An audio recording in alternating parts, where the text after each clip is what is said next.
Viking MTG. I'm back, this time with the Forge and the deck I did.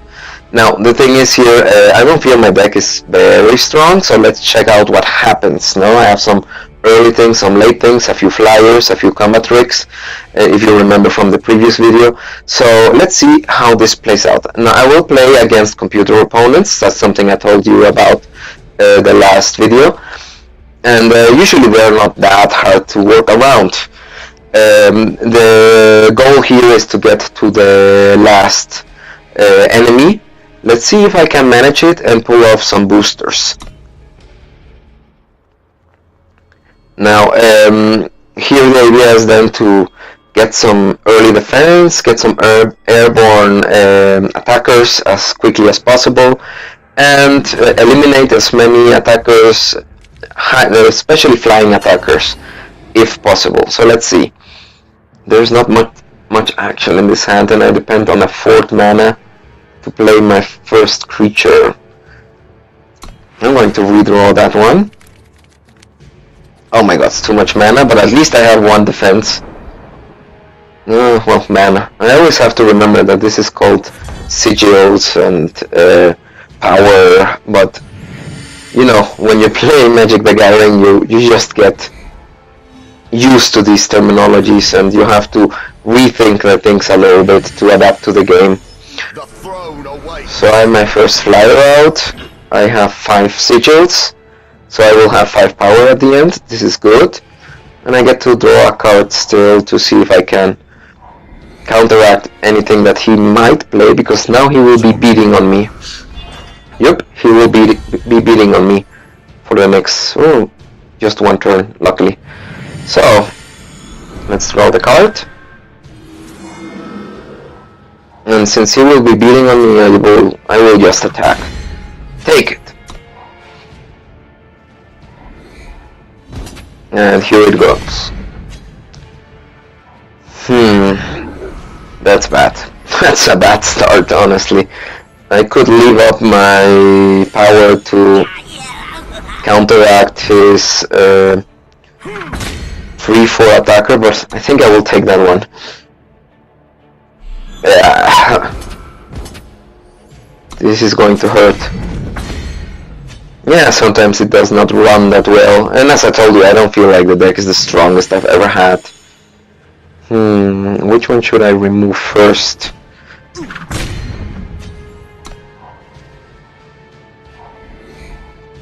Let's see what he plays, because that's also something very important. Good.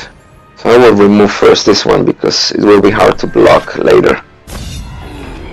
Plus his endurance does too much. 3 damage more, I'm at 15. Time quickens. Yeah, sure, time quickens. For me especially. So let's see. Get a big blocker out. And attack.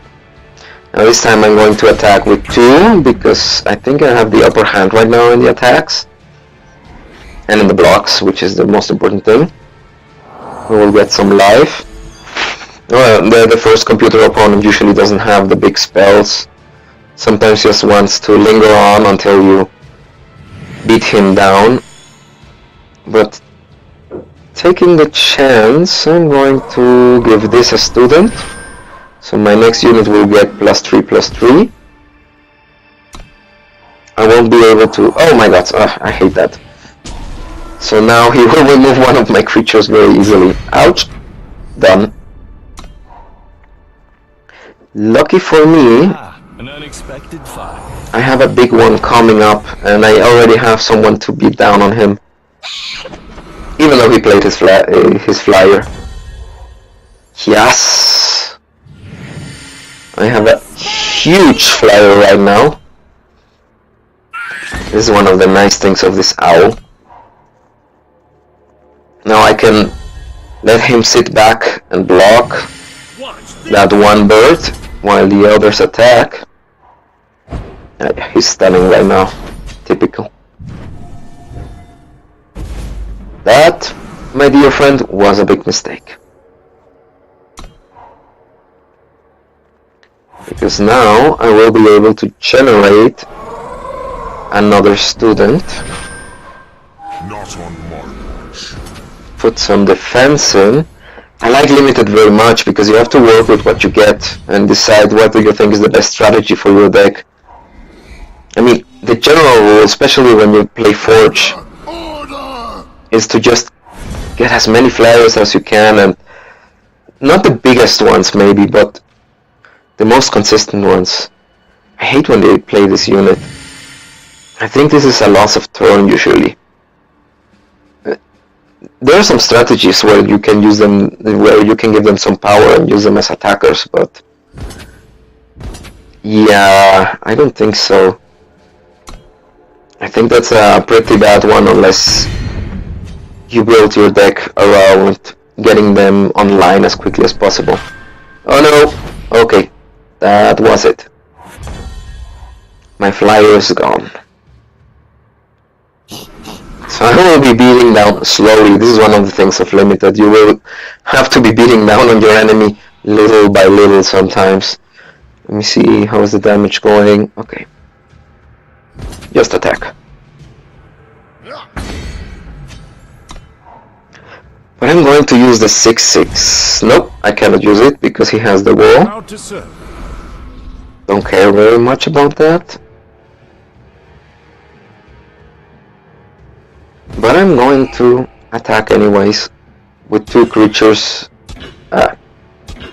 Yes, that's exactly what I wanted. So I got rid of one of his creatures. He's right now at a lower parity on that, so I don't care to lose one creature to get one big one off. I have more than enough at this moment, and I can block anything he has at the board in the board right now. And I don't think he will be able to play much. Silence a unit and kill it. So that's it for him.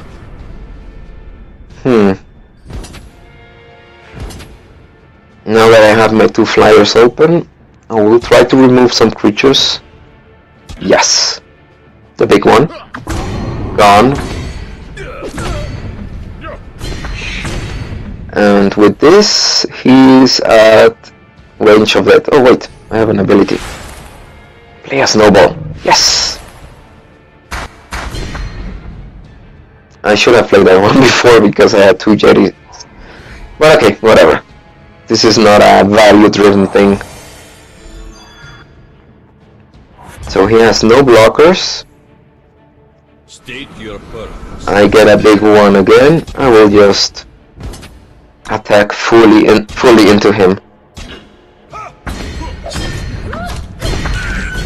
And that is the first game. Limited games tend to be a little bit grindy, but you know, part of the game.